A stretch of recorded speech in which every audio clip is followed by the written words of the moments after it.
Hello good morning friends, कैसे हो आप सब लोग। आई होप आप सभी बहुत अच्छे होंगे, मस्त होंगे। और आज दिन है सैटरडे, अभी सुबह के 8:30 बजे हुए हैं। सुबह को स्कूल भेज दिया है। शुभ आज स्कूल नहीं गया है क्योंकि उसके स्कूल में आज पीटीएम है। तो यहाँ पे मैं आज साफ़ सफाई कर रही हूँ। मैंने सोचा चलो एक बच्चा है एक नहीं है, क्योंकि दोनों जब होते हैं ना तो कोई भी काम करने नहीं देते हैं इधर उधर। अगर मैं साफ़ सफाई कर रही होती हूँ तो उसी में दोनों खेलते कूदते रहते हैं। और शुभ है तो वो ऊपर चला गया है दादी बाबा के पास, तो वो वहाँ पे जब तक खेलता रहेगा यहाँ पे मेरी साफ़ सफाई भी कंप्लीट हो जाएगी। और मैं आज रूम की डीप क्लीनिंग कर रही हूँ। ये मेरा पंखा काफ़ी गंदा हो गया था, काफ़ी टाइम से साफ़ नहीं हुआ था। और इसका भी एक रीज़न है कि ये काफ़ी हाइट पे है और ये मुझे मिलता नहीं है, तो मुझे इनको कहना पड़ता है साफ़ करने के लिए। लेकिन ये भी तभी करते हैं जब इनके पास टाइम होता है। तो यहाँ पे एक बार सूखे कपड़े से पंखे को साफ़ कर दिया है, उसके बाद फिर मैं कपड़ा एक बार धुल के ले आई हूँ। तो गीले कपड़े से भी ये पोंछ देंगे, इससे अच्छे से साफ़ हो जाएगा, बिल्कुल भी धूल मिट्टी नहीं रहेगी। और टाइम टाइम पे साफ़ होता रहता है ना, तो इसकी लगता है स्पीड भी सही बनी रहती है। लेकिन इधर मेरा पंखा काफ़ी टाइम से नहीं साफ़ हुआ था, तो इसमें आवाज़ भी होने लगी थी। और मैं खुद से कर नहीं पाती हूँ। छतें भी काफ़ी ऊंची, पंखे भी काफ़ी ऊंचे, बीच में बेड हमारा रखा हुआ है, तो मुझे समझ में नहीं आता मैं कैसे करूँ। और ये साफ़ नहीं हुआ था ना काफ़ी टाइम से, इसलिए आवाज़ भी कर रहा था। तो वैसे तो ये ग्रीस लगा देते, लेकिन ग्रीस नहीं था, तो इन्होंने कहा चलो कोई नहीं, मशीन वाला तेल ही लगा देता। और ये देखिए पंखा इतना तेज़ मेरा साफ़ होने से पहले नहीं चल रहा था, लेकिन सफाई करने के बाद ये काफ़ी तेज़ चलने लगा है। तो डीप क्लीनिंग में आज मैं पूरी ऊपर का पोर्शन ही साफ़ कर रही हूँ, क्योंकि नीचे तो मैं साफ़ करती रहती हूँ, बेड के नीचे हाथ डाल के, और अलमारियों के पीछे वगैरह मैं साफ़ करती रहती हूँ। अलमारियों को भी ढंग से सेट कर देती हूँ। ये टाँड़ वगैरह जो है ना, इनको मैं साफ़ नहीं कर पाती हूँ और ये काफ़ी गंदे हो जाते हैं। आप देख सकते हैं इस पर काफ़ी धूल है। मतलब मुझे समझ में नहीं आता कि इतने सारे खिड़की दरवाजे बंद रहते हैं, फिर भी ये इतनी सारी धूल मिट्टी कहाँ से आ जाती है। और मैं इसलिए भी नहीं साफ़ करती हूँ क्योंकि मुझे अस्थमा की प्रॉब्लम है और डॉक्टर ने मुझे धूल मिट्टी से दूर रहने को बोला है। तो ये सारे काम यही करते हैं और बाकी और कोई काम नहीं करते, लेकिन इस तरह के क्लीनिंग वाले काम ये में मेरी ये हेल्प कर देते, क्योंकि पता है मुझे प्रॉब्लम है तो आगे और भी प्रॉब्लम हो जाएगी, इसलिए यहाँ पे ये मेरे हेल्प कर दिया करते हैं। मैं भी कहती हूँ चलो कोई नहीं, कुछ तो करते हैं, किसी चीज़ में काम कर देते हैं। और ये जो इन्होंने अभी मुझे पॉट पकड़ाया है ना, ये मैंने बॉटल पे जूट की रस्सी रैप करके ही बनाया था, और ये अचानक से मेरे हाथ से छूट जाता है तो ये टूट जाता है। फिर मैं इसके ये देखिए किस तरह से 2 टुकड़े हो गए। और इसके छोटे छोटे से जो कांच गिरे थे, बहुत बड़े टुकड़े नहीं गिरे थे क्योंकि इसमें जूट की रस्सी बंधी हुई थी। छोटे छोटे जो गिरे थे उसको मैं हाथ से उठा रही थी, तो इन्होंने कहा नहीं हाथ से मत उठाओ, लग जाएगा। और हम औरतों की आदत होती है कि मतलब कुछ भी अगर ये लगता है कि ये काम की चीज़ है तो उसको निकालने की कोशिश करते हैं। तो यहाँ पे ये जो टूटा हुआ था ना, इसमें मैंने जूट की रस्सी लगाई थी, ये अच्छी थी, ख़राब नहीं हुई थी। तो मैंने सोचा इसको निकाल लेती हूँ, लेकिन फिर ये मुझे डांटने लगे कि नहीं रहने दो, मैं दूसरी ला दूँगा, तो मैं दूसरी बना लेना। और ये जो जाला साफ़ करने वाला झाड़ू ना, मैंने कांच इसी से उठाया है, तो बारीक से बारीक टुकड़ा भी इससे बड़ी आसानी से उड़ गया है। और इधर टार वगैरह तो इन्होंने साफ़ कर दिया है। अब मैं बाकी जो जितना मुझे मिल जाएगा मैं उसकी क्लीनिंग कर दूँगी।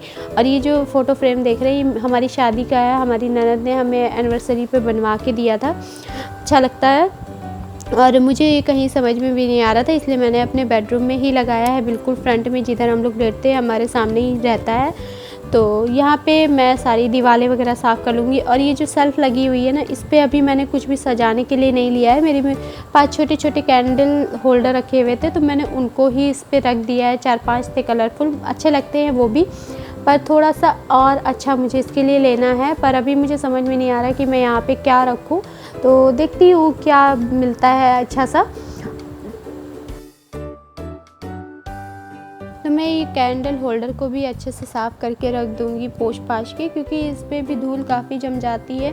और इनको मैं साफ़ करती रहती हूँ। अब ये काफ़ी पुराने हो गए तो कहीं कहीं से चिटक भी गए हैं, तो मैं ऊपर ही रखती हूँ ताकि कहीं बच्चे ना इनको छू ले। जब मैं दूसरा कुछ सजाने के लिए ले आऊँगी तो इनको भी हटा दूँगी। और ये बेड भी मैं साफ़ कर ले रही हूँ, जो भी पंखा वगैरह साफ़ हुआ है ना, उसकी धूल मिट्टी सब बेड पे चादर पे आई है। चादर मेरी हटाने वाली थी, इसलिए मैंने सफाई के बाद हटाई है, क्योंकि जो भी धूल मिट्टी थी वो अगर मैं चादर हटा देती तो गद्दे गंदे हो जाते, इसलिए मैंने सोचा चलो एक तरह से कवर का काम कर रहा है। और शीशे भी साफ़ करने थे। शीशे ना मेरे इतनी जल्दी वैसे गंदे नहीं होते, लेकिन ये शुभ उस पर ड्रेसिंग टेबल पे चढ़ चढ़ के उस पर हाथ लगाता रहता है, पता नहीं उसमें क्या देखता है, तो उसके हाथों के निशान सब उस पर पड़े रहते हैं।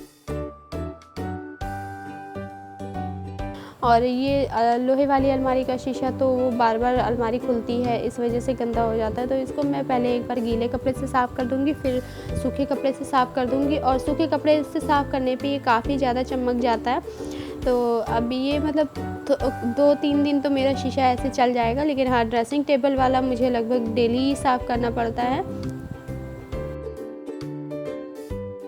और ये गद्दे भी मैंने धूप में डलवा दिए हैं, क्योंकि बरसात का मौसम है, ऐसे में गद्दों से अजीब सी स्मेल आने लगती है। पुराने भी हो गए ना, तो इनको टाइम टाइम पे मैं धूप दिखा देती हूँ, तो थोड़ा सा ठीक रहता है।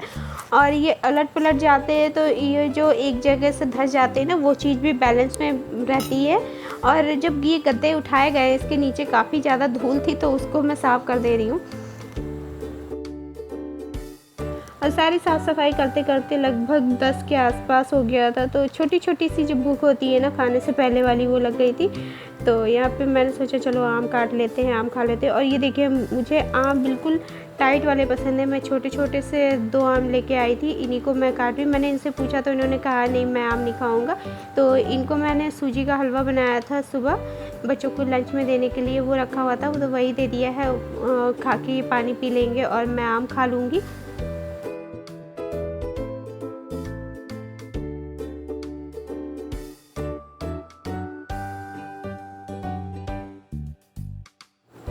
तो बस डस्टिंग वगैरह हो चुकी है और अब मैं झाड़ू निकाल लूँगी।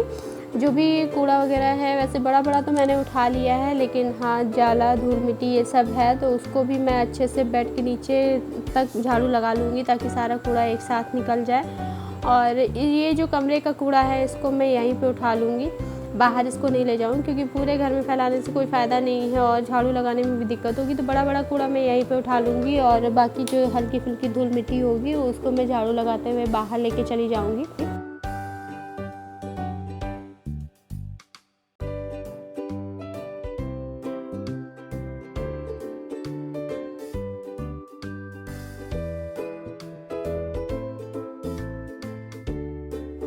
तो झाड़ू लग गई है पूरे घर में, और अभी पोछा लगा ले रही हूँ। अभी कल ही मैंने हाथ से पोछा लगाया था, इसलिए आज नहीं लगा रही हूँ। कल काफ़ी गंदा हो गया था ना, इस वजह से मैंने हाथ से लगा लिया था।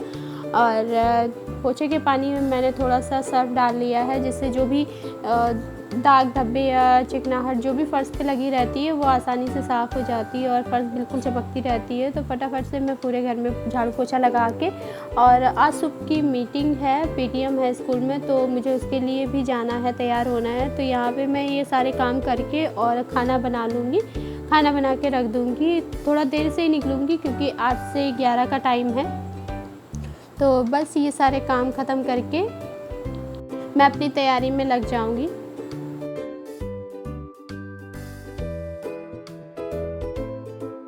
तो बस ये जो आर्टिफिशियल प्लांट था, इसके पत्ते मैंने निकाल लिए हैं, और ब्रश से मैं इसको हल्के हल्के रगड़ के साफ़ कर लूँगी। ये जो ब्रश है जिसे मैं साफ़ कर रही हूँ, सिलिकॉन का बना हुआ है, और इसके पीछे ना कोई भी डिश वॉश या जेल कुछ भी, मतलब इसमें भर के उसके बाद इसको वॉश किया जा सकता है। अलग अलग से बार बार कुछ भी साबुन या सर्फ लेने की ज़रूरत नहीं पड़ती है। ये मुझे बहुत ही अच्छा लगता है। कुछ भी इस तरह का हल्का फुल्का डेकोरेशन वाला आपको वॉश करना हो, तो ये उसके लिए बेस्ट है।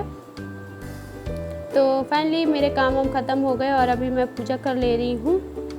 और मैं जब नहाने गई थी ना, मुझे ध्यान ही नहीं रहा कि मैंने घर वाले ही कपड़े पहन लिए हैं। तो अभी मैं इसको चेंज करके फिर जाऊँगी। तो जब तक मैं तैयार हो रही थी, इन्होंने मेरी स्कूटी भी पोंछ के निकाल दी है। और आप सोच रहे होंगे कि अयांश का स्कूल जब इतना पास है, तो मैं स्कूटी क्यों लेके जा रही हूँ। कुछ सामान भी ख़त्म हो गया है, वो भी मुझे ख़रीदने जाना है, तो इसीलिए मैंने सोचा चलो स्कूटी ही ले लेते हैं, क्योंकि बार बार घर क्यों आना। और शुभ को मैं नहीं लेके जा रही हूँ, क्योंकि मैंने उससे बोला तैयार होने के लिए, तो वो रोने लगा। तो मैंने सोचा चलो कोई नहीं, मैं ऐसे ही जाती हूँ। फिर आके हम लोगों ने लंच किया था।